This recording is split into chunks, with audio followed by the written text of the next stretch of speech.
Imagine a world where entire villages vanish overnight, where ancient devices operate 1,000 years before they should, where footprints appear across rooftops, graves open themselves, and children disappear on Halloween without a sound.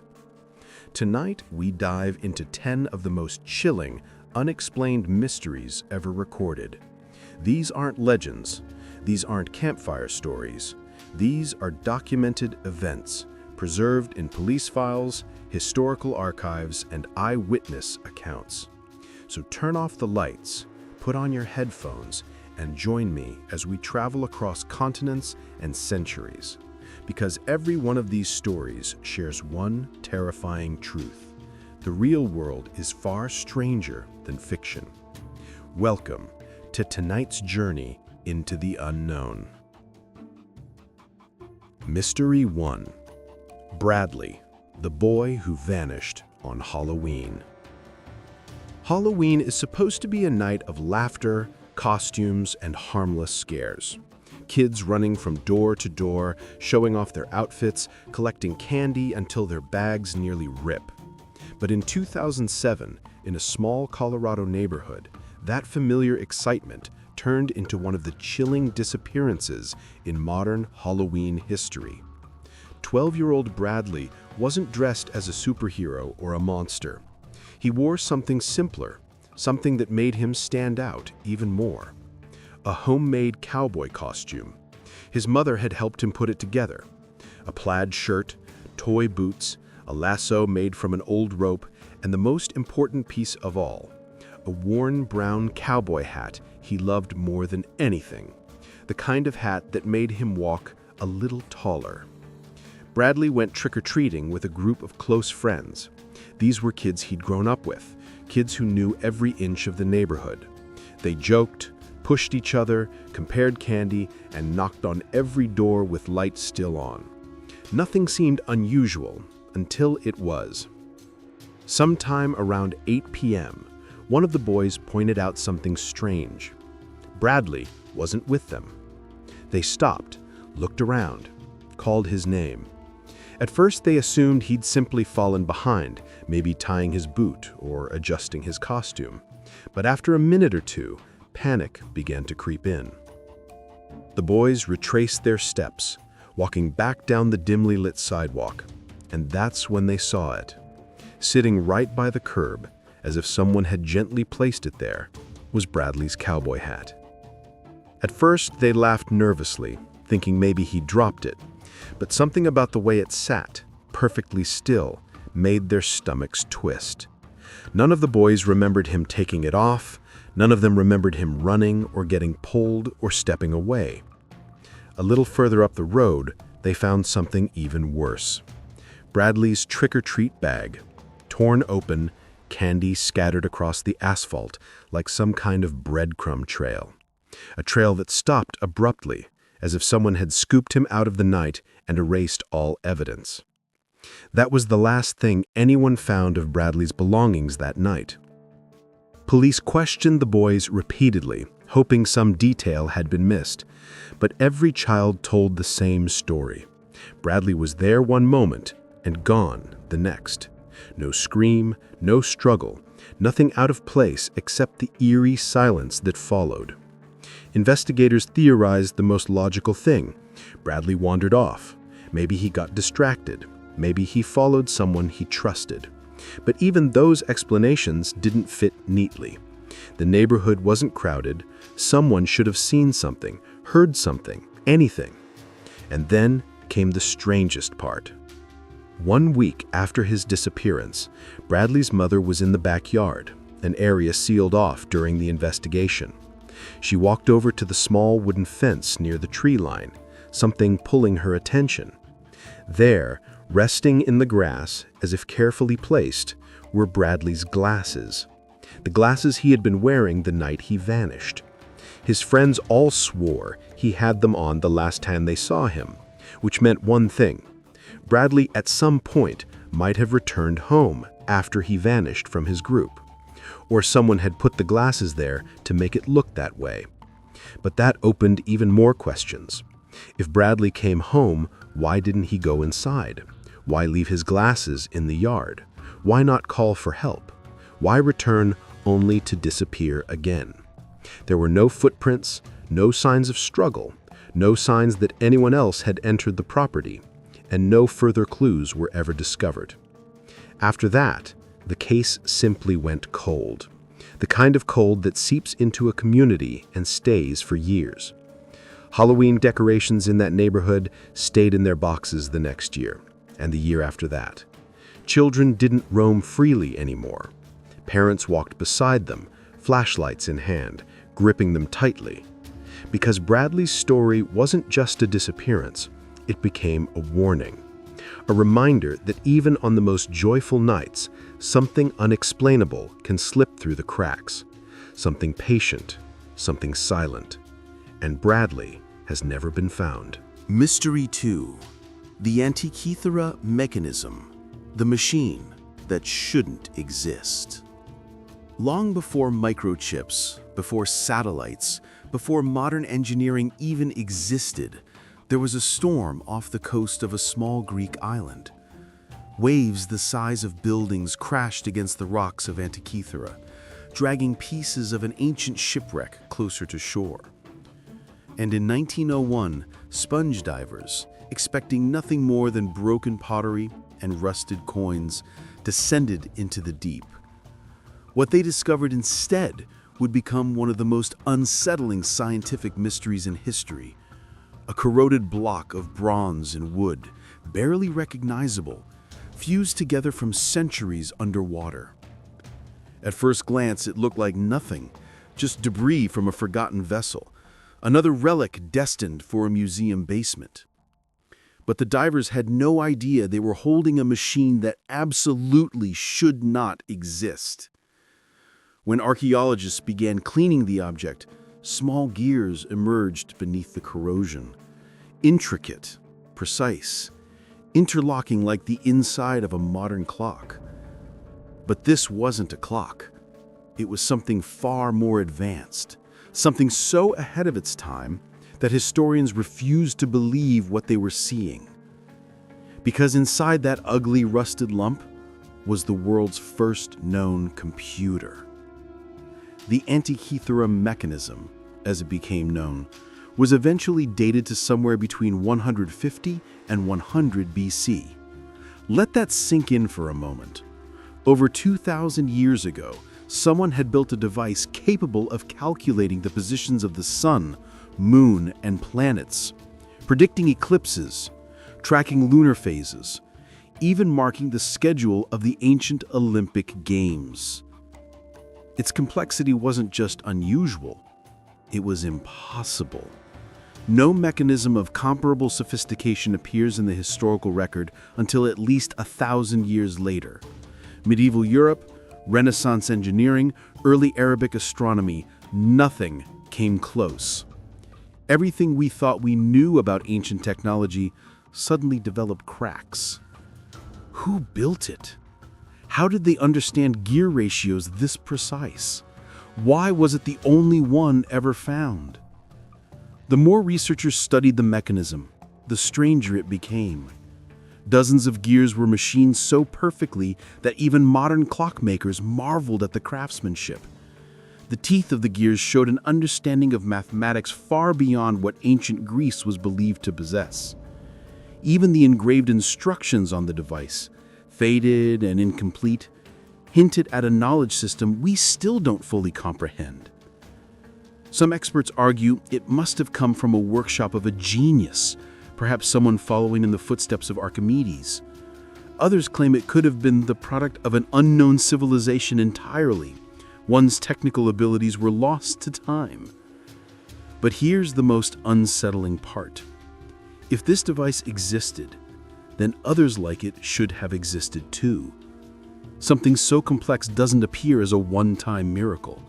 It's the result of generations of engineering knowledge, tools, factories, prototypes, masters teaching apprentices, manuals, designs.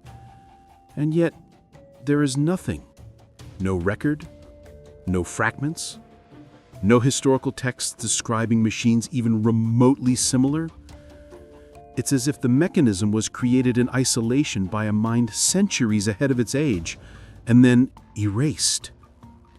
When scientists use X-ray scanning to digitally reconstruct its inner workings, the shock only deepened. The mechanism didn't just show planetary cycles, it modeled them. It accounted for the moon's elliptical orbit, an incredibly advanced concept. It compensated for variations in its speed with precision gearing that shouldn't have been invented until the Renaissance. Imagine discovering a modern laptop inside an ancient tomb. That's the level of impossibility we're talking about. And just when the mystery seemed overwhelming, another question emerged. Why was it on a ship? The cargo of the wreck included bronze statues, pottery, gemstones. Valuable items, yes, but nothing suggesting a technological laboratory or a scientific expedition. Why would such a priceless, groundbreaking device be stored there, with no protection, no records, no context? Some suggest it was being transported as treasure. Others think it might have been on its way to a scholar who never lived long enough to decode its secrets. And then there are the theories people whisper, the ones historians don't like mentioning, that the Antikythera mechanism is proof of lost civilizations, or knowledge passed down from visitors not of this world, or a glimpse into a timeline that branched away from ours long ago. Today, the mechanism rests behind glass, broken, incomplete, and still defying explanation.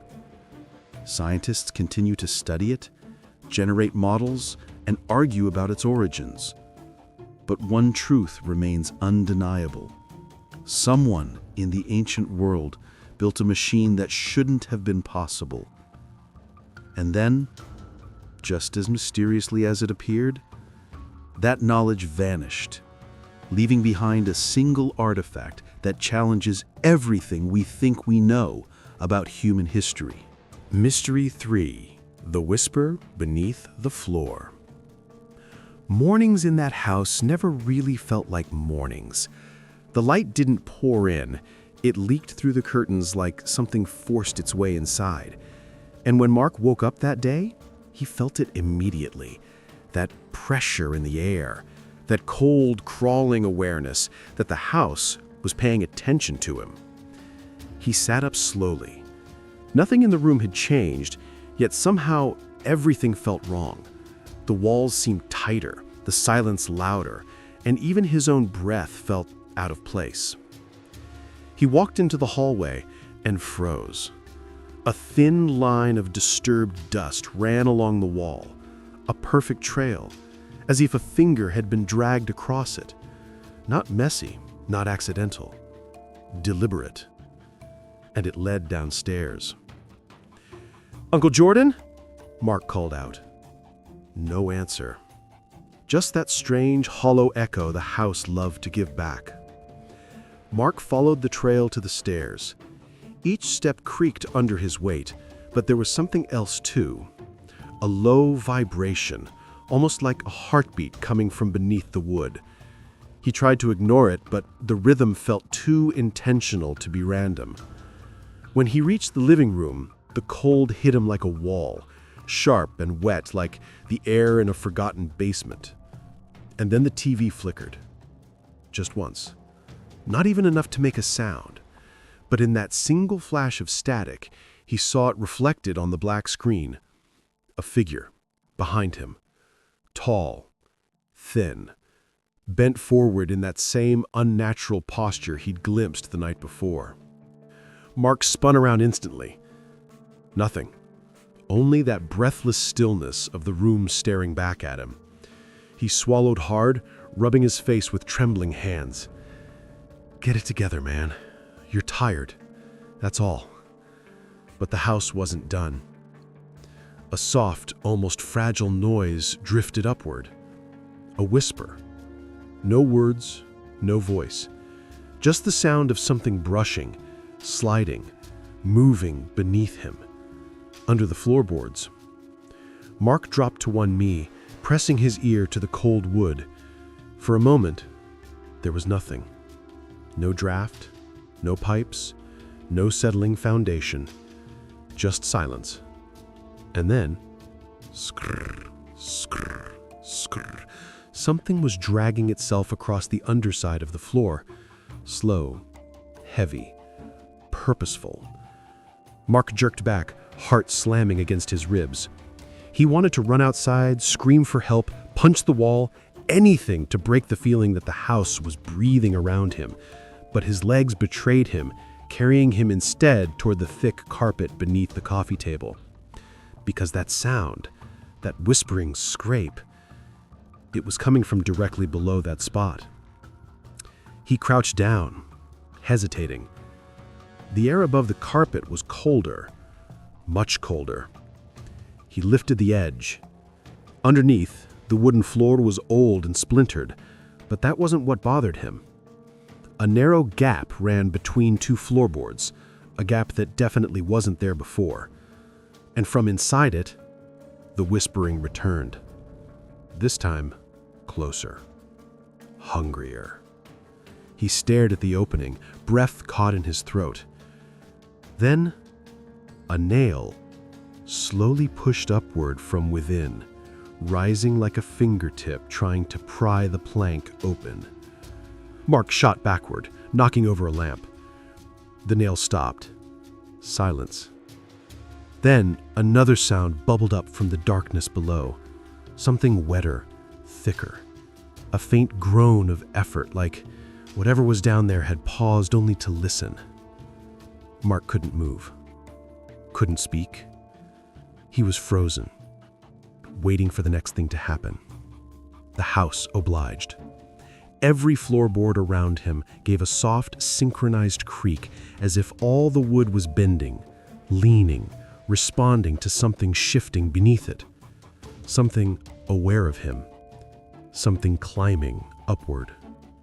Mark bolted. Not to the door. He didn't even trust himself to look that way. He sprinted upstairs, taking steps 2 at a time, slamming his bedroom door shut behind him. He pressed his back against the door, chest heaving, ears ringing with the harsh pulse of adrenaline. He waited for footsteps, for knocking, for the floor to open. But nothing came. Only that same suffocating quiet. The house pretending to be still. Mark slid down to the floor, whispering to himself, "There's something under the house." But he was wrong. So wrong. Because in the far corner of the room, just behind his half-open closet door, something whispered back. Mystery 4. The thing in the closet moves. For a long moment, Mark didn't move. He didn't breathe, didn't blink. The whisper had come from the corner of the room, soft, shaky, almost curious. And that was the part that terrified him the most. It wasn't a threat. It wasn't anger. It was interest. His eyes locked on the narrow opening of the closet door. A thin slice of blackness stared back at him, so dark it felt like it swallowed the light around it. He forced himself to speak, barely above a breath. "Who's there?" Silence. Then tap. A gentle knock from inside the closet, like a fingernail on wood. Mark's whole body went rigid. Another tap. And another. Slow, testing, patient. He crawled backward until his shoulders hit the opposite wall. The door behind him had become a flimsy sheet of paper in his mind. No protection against whatever the hell was happening inside that house. He needed to get out, break the window, run. But before he could make a move, the air in the room shifted. No wind, just a pressure change, as if something large had moved into the space with him. The closet door creaked, just a few millimeters, just enough to whisper an invitation. Mark squeezed his eyes shut. This isn't real. This isn't... The door snapped another inch open. Not swung, not pushed. Snapped. Like something had pulled it sharply from the inside with inhuman strength and then stopped. Mark's heart hammered against his ribs so hard it hurt.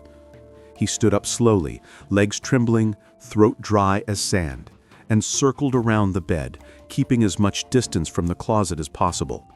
He reached the window. His fingers fumbled with the old latch. Behind him, from inside the closet, came a new sound. Breathing. Slow. Wet. Unsteady. Not human. Mark froze with his hand on the latch. The breathing got closer, right behind the half-open door. He forced the window upward, but the swollen wooden frame fought him. It screeched as it rose, painfully slow, painfully loud. And then, the closet door eased open another inch, then another,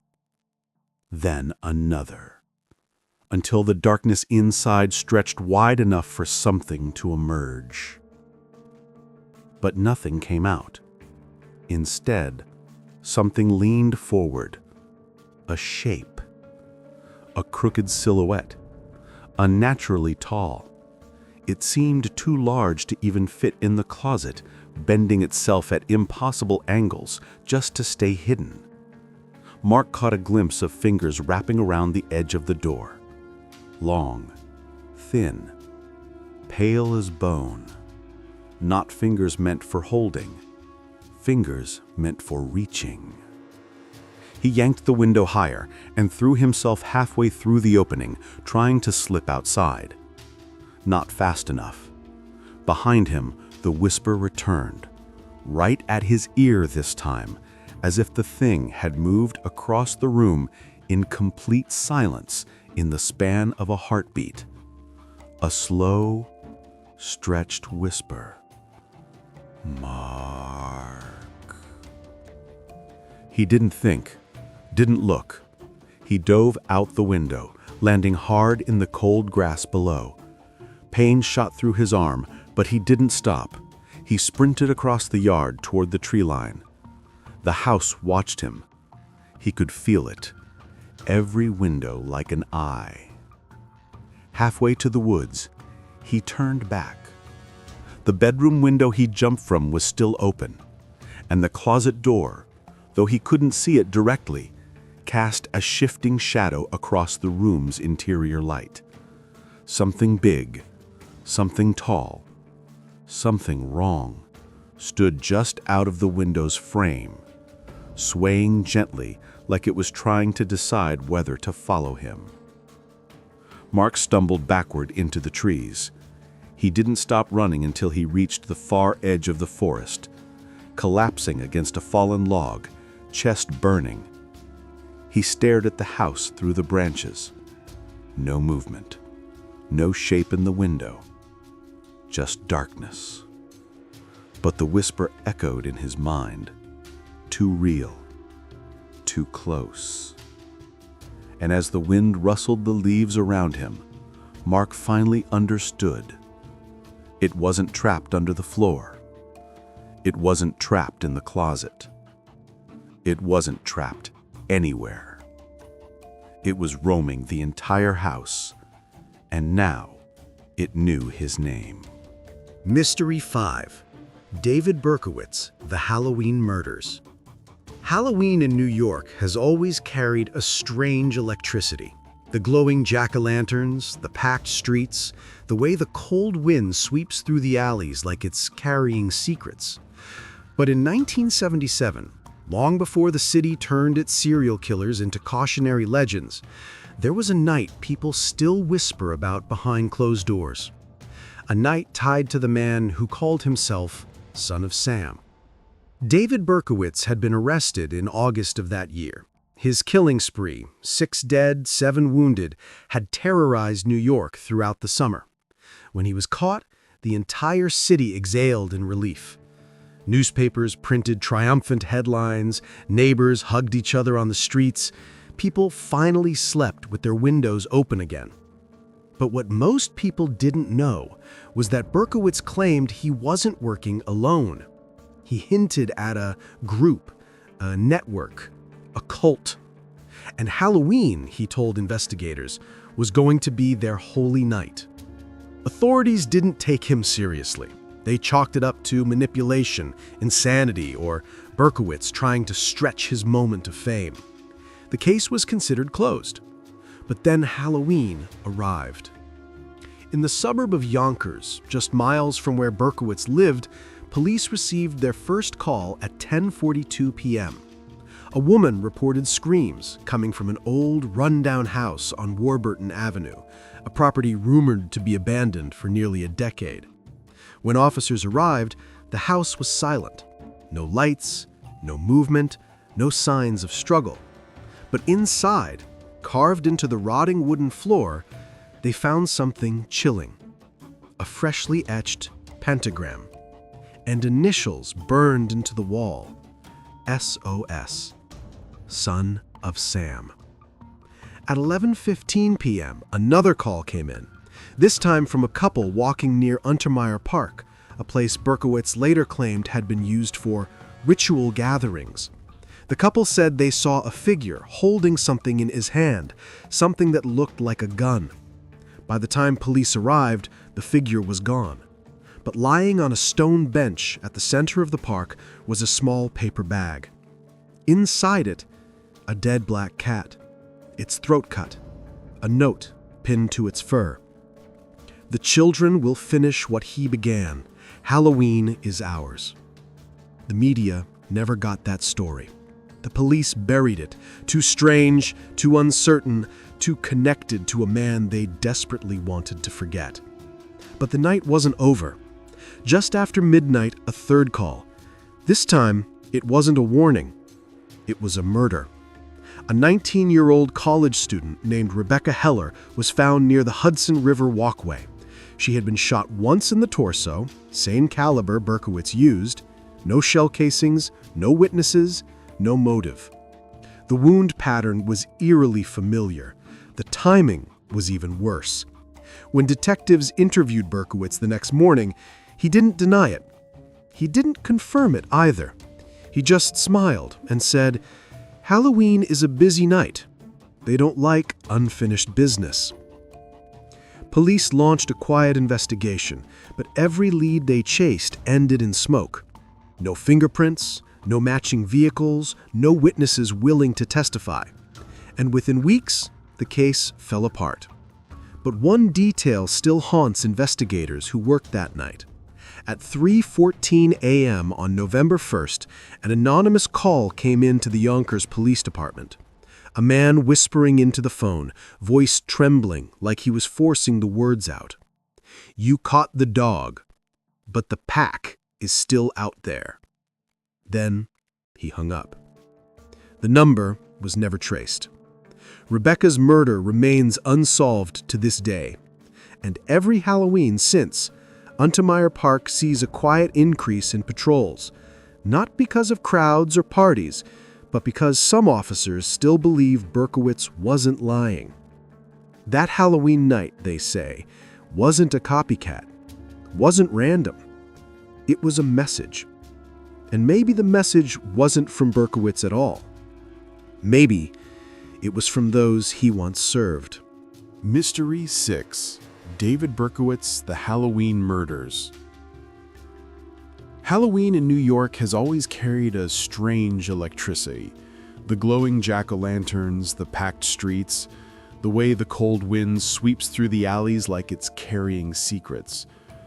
But in 1977, long before the city turned its serial killers into cautionary legends, there was a night people still whisper about behind closed doors. A night tied to the man who called himself Son of Sam. David Berkowitz had been arrested in August of that year. His killing spree, 6 dead, 7 wounded, had terrorized New York throughout the summer. When he was caught, the entire city exhaled in relief. Newspapers printed triumphant headlines. Neighbors hugged each other on the streets. People finally slept with their windows open again. But what most people didn't know was that Berkowitz claimed he wasn't working alone. He hinted at a group, a network, a cult. And Halloween, he told investigators, was going to be their holy night. Authorities didn't take him seriously. They chalked it up to manipulation, insanity, or Berkowitz trying to stretch his moment of fame. The case was considered closed. But then Halloween arrived. In the suburb of Yonkers, just miles from where Berkowitz lived, police received their first call at 10:42 p.m. A woman reported screams coming from an old, run-down house on Warburton Avenue, a property rumored to be abandoned for nearly a decade. When officers arrived, the house was silent. No lights, no movement, no signs of struggle. But inside, carved into the rotting wooden floor, they found something chilling. A freshly etched pentagram and initials burned into the wall. SOS, Son of Sam. At 11:18 p.m., another call came in, this time from a couple walking near Untermeyer Park, a place Berkowitz later claimed had been used for ritual gatherings. The couple said they saw a figure holding something in his hand, something that looked like a gun. By the time police arrived, the figure was gone, but lying on a stone bench at the center of the park was a small paper bag. Inside it, a dead black cat, its throat cut, a note pinned to its fur. The children will finish what he began. Halloween is ours. The media never got that story. The police buried it. Too strange, too uncertain, too connected to a man they desperately wanted to forget. But the night wasn't over. Just after midnight, a third call. This time, it wasn't a warning. It was a murder. A 19-year-old college student named Rebecca Heller was found near the Hudson River Walkway. She had been shot once in the torso, same caliber Berkowitz used. No shell casings, no witnesses, no motive. The wound pattern was eerily familiar. The timing was even worse. When detectives interviewed Berkowitz the next morning, he didn't deny it. He didn't confirm it either. He just smiled and said, "Halloween is a busy night. They don't like unfinished business." Police launched a quiet investigation, but every lead they chased ended in smoke. No fingerprints, no matching vehicles, no witnesses willing to testify. And within weeks, the case fell apart. But one detail still haunts investigators who worked that night. At 3:14 a.m. on November 1st, an anonymous call came in to the Yonkers Police Department. A man, whispering into the phone, voice trembling like he was forcing the words out. "You caught the dog, but the pack is still out there."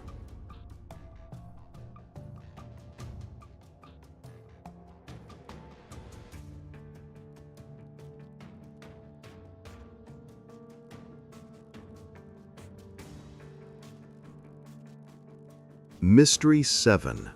Utsuro Bune, the woman from the hollow ship. Japan has no shortage of legends. Forests that swallow travelers, ghostly maidens on lonely roads, creatures that crawl from the sea. But among all those stories, there's one that stands out. Not because it's supernatural, but because it feels real.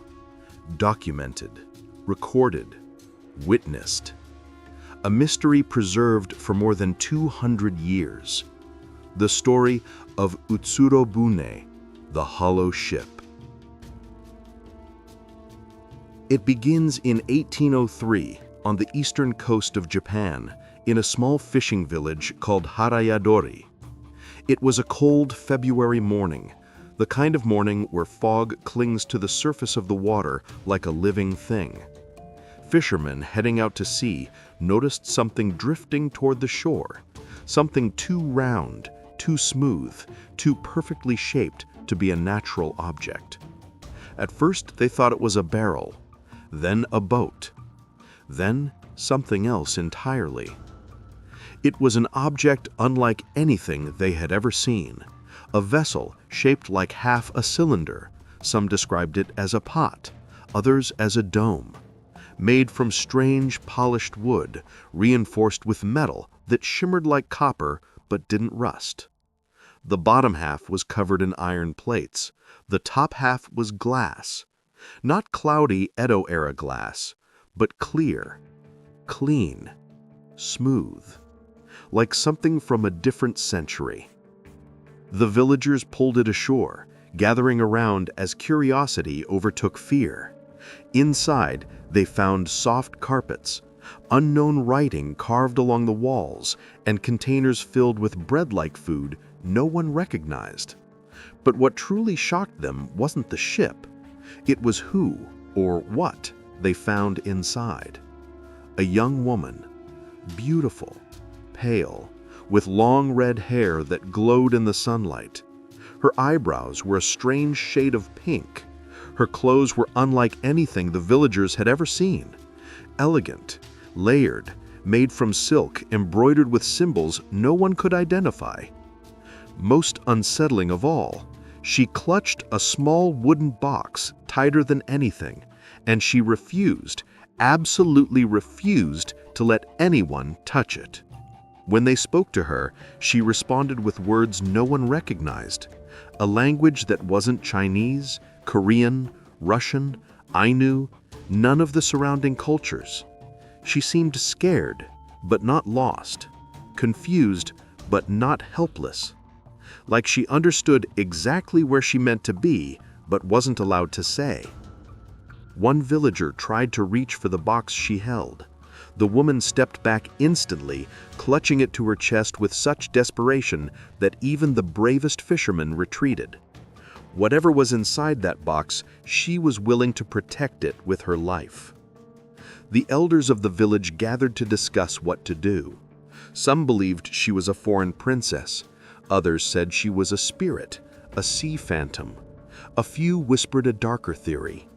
She was banished from her homeland, sent away in a sealed vessel, carrying something dangerous. The elders were called old legends of women exiled for forbidden love, sent to sea with the head of their lover locked in a box. It was superstition, but the fear in their voices made the villagers hesitate. They brought her food, clothes, shelter. She accepted politely, but never opened the box, never left it out of her reach, never spoke a word they could understand. Every night she would walk to the shore, staring out at the sea with a quiet sadness, as if waiting for someone or something to return for her. After several days of uncertainty, the elders made a decision, a harsh one. If she was truly banished, if her presence risked angering unknown nations, if the box held something cursed or dangerous, then she could not stay. So they returned her to the vessel, gave her supplies, pulled Utsurobune back into the ocean. The woman did not resist. She simply bowed, holding the box close, and disappeared inside. The tide carried her away. Some villagers swore they saw the ship again weeks later, drifting near a different coast, always appearing, always vanishing, the woman always inside, always alone. The legend spread through Japan, recorded in multiple documents, drawn in detailed illustrations, confirmed by fishermen miles apart, each describing the same vessel, the same woman, the same mysterious box. And the truth? No one knows where she came from. No one knows what was inside that box, and no one knows what happened to her after the final sighting. But one detail has always bothered historians: the material used on the vessel's hull, the perfectly clear glass, the unknown writing.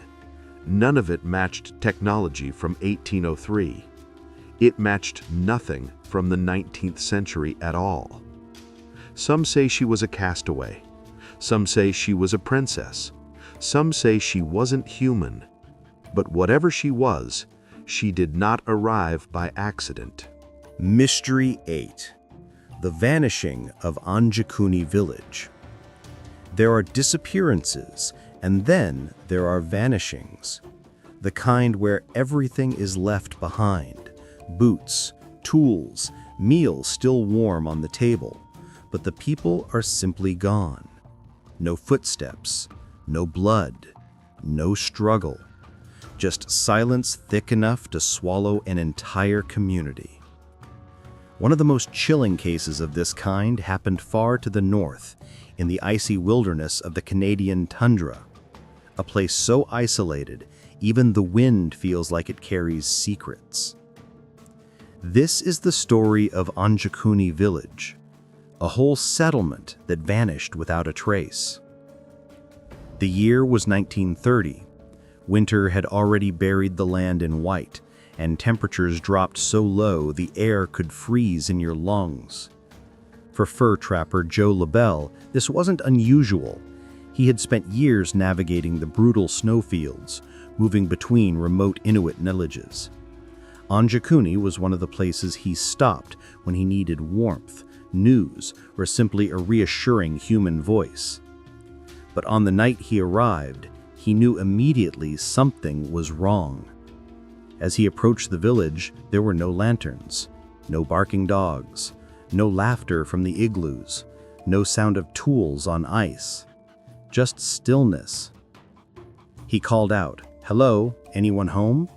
expecting the familiar echo of an Inuit family answering. Instead, his voice disappeared into the cold, absorbed by the snow like the land itself was listening. LaBelle stepped into the center of the village. Every igloo was intact, no damage, no signs of attack, no burned-out fires. But as he looked closer, a creeping dread began to settle in his chest. Doors made of animal hide hung open. Snow had drifted inside, yet no one had closed them. He approached the first home. Inside he found clothing, tools, sleeping mats, carved bone ornaments, all untouched. But no people. In another igloo, he found food cooking over a fire that had only recently died out. Someone had been preparing a meal. Someone who never returned to finish it. Everywhere he looked, there were signs of normal life, interrupted. But the strangest detail came when LaBelle reached the edge of the village and discovered something that made his blood run cold. The sled dogs. All of them. Dead. Not violently killed, not injured, but starved, still tied to their posts, as if their owners had walked away from the village without them and never returned. No Inuit hunter would ever abandon his dogs. They were survival, companions, family. Something unnatural had happened here. LaBelle rushed to the nearest telegraph station miles away through the freezing night, nearly collapsing from exhaustion. When the Royal Canadian Mounted Police arrived, their investigation only deepened the mystery. The first thing they noticed was that every grave in the village cemetery had been opened, but not dug up by animals or disturbed by decay. These graves looked scooped out, the earth removed cleanly, the bodies missing. Then there were the footprints, or rather the lack of footprints. In the soft snow, the Mounties found no tracks leading away from the village, no signs that dozens of people had walked out. No trails, no sled marks, nothing. But one officer reported something else. He claimed there were strange blue lights hovering over the lake near the village, silently drifting in the night sky. He had seen them as they approached, floating, flickering, almost watching, before disappearing behind the mountains. Locals later said they had seen the same lights days before the villagers vanished. Were they stars? Auroras? A trick of the frozen air? Or something else? The official report tried to brush everything aside, calling it folklore, misunderstanding, misremembered history. But the Mounties who were there, the trappers like LaBelle, the elders from nearby settlements, none of them ever forgot what they saw, and none of them ever returned to Anjakuni. For decades, the abandoned village has remained untouched. It is swallowed by snow, buried by time, but the story of the disappearance lives on, whispered among hunters who dare travel near the region. Some say the villagers walked into the lake under the influence of something powerful. Some say another tribe took them, though no evidence supports that. Some say starvation, disease, or relocation, but none of those explain the graves, the dogs, or the lights. And then there's the theory no one wants to voice too loudly out there in the dark. That on a silent winter night in 1930, something came down from the sky. Something that moved without steps. Something that left no trail. And it took an entire village with it. Vanished. Erased. Swallowed whole by the cold. If you made it this far, thank you for stepping into the dark with me. These mysteries span cultures, histories, and entire civilizations, yet they all end the same way, with silence. Maybe the truth is lost forever, or maybe it's still out there waiting to be uncovered.